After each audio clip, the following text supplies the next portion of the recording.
Hey everybody, welcome to week 4 of the Super Conference recap show. Once again, your commissioner here, Tyler Burkhart, with the week, entering week 5 here, our power rankings. And if you take a look, we have a new team at the top with Minnesota. After Seattle lost, and not only a devastating loss for them, but also losing McCoy. And they're starting to look like Kyle's losing some wide receiver depth there as well. So because of those holes, Kyle's going to drop 2 spots to the 3rd spot in Minnesota with some really good running back depth there, and of course Adrian Peterson taking the top spot. As you see, the top 6 teams, all 3-1. So I agree as far as the records, those are the 6 teams. So far going very well. But New York Blackout and Fargo definitely lingering there as we speak. So no real big winners or losers. Indianapolis, despite going 2-2 now, I only really moved them up 1 spot. Still not convinced that they're actually a 2-2 team. They've only scored about 250 points on the season. So until they can prove some more to me, I will go with it. But I think they've had some easy matchups so far. Otherwise, as you can see, at this point, we still have some pretty good equality among all the conferences. And you'll see with the games of the week this week, that might change. But right now, those are the power rankings after week 4. So let's summarize with some awards for week 4. First of all, we're going to have 2 winners for the extra FAAB points, because there's a tie, and the tiebreaker is also a tie as well. So Nate Burkhart and Evan Armstrong were the 2 winners. So they will share the 5 points, so they'll each just get 3 additional points. So we'll just do that. They both had the tiebreaker as well, where they both predicted the same matchup, which had the least amount of votes. So they will get some more FAAB points. Thanks for participating. Mike Hemmer is the only person not to participate now, so Mike Hemmer calling you out and challenge for you to predict the matchups for week 5. The manager of the week has to be Josh Miller of San Francisco. You know, Jamal Charles had a bye. It really did not look like he was going to win, so he picked up Devon Best, who had a monster game. Also played Zach Miller at tight end, who had a big game. And in that matchup, upset Los Angeles, which, Nate, you should have won that. I think that was a game you needed to win, and you didn't. So because of capitalizing on that, I'm going to give Josh Miller Manager of the Week.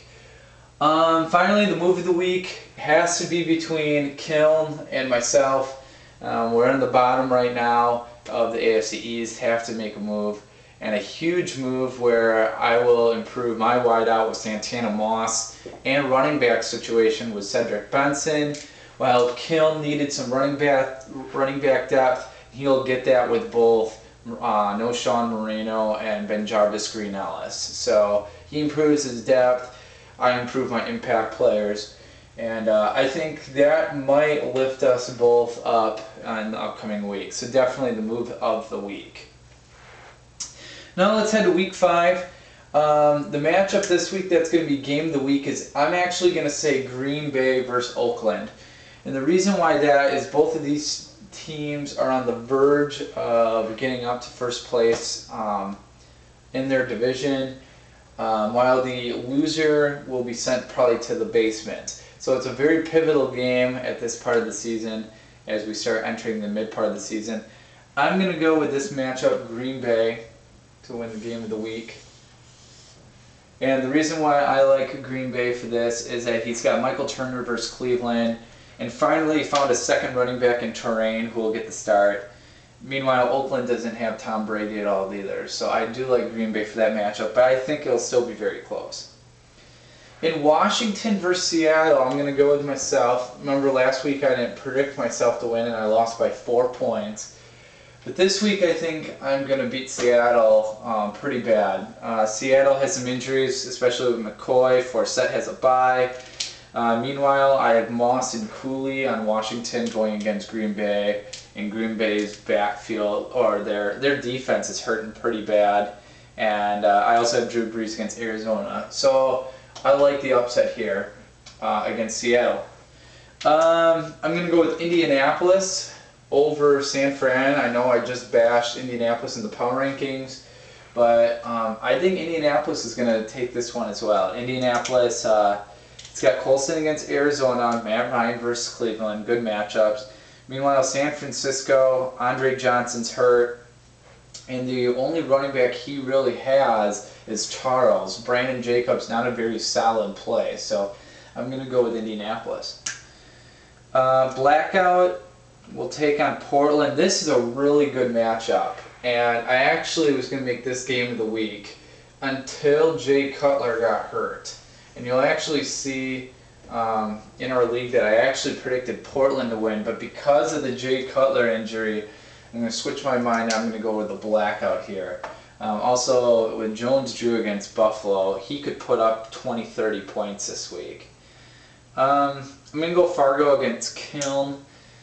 Sad to say Kiln will probably go 0-5, but watch Kiln to make a run after this week. A lot of his players had buys either last week or this week, so he's actually already through his tough part, and I think he could pour 2 or 3 consecutive wins after this loss. But Fargo will be too much for Kiln this week. I'm going to go with Los Angeles over the Yankees. The Yankees just lost Clinton Portis, so the only running back they really have is Felix Jones. Definitely hurting at the running back position, and that's what you need to win. And I think Ray Rice is going to have a good game against Denver, and I can see Collie doing well against Kansas City. So I'm going to go with Los Angeles over the Yankees. By the way, notice right now the trend. All the teams that are outside of the playoffs are winning this week. That trend will continue as San Diego takes Cleveland and beats them. Cleveland, once again, injured at the running back position. Mendenhall has a bye for Cleveland, and Pierre Thomas might not play. So that really only leaves him McCluster. And against the San Diego team, who has their running backs back and Carson Palmer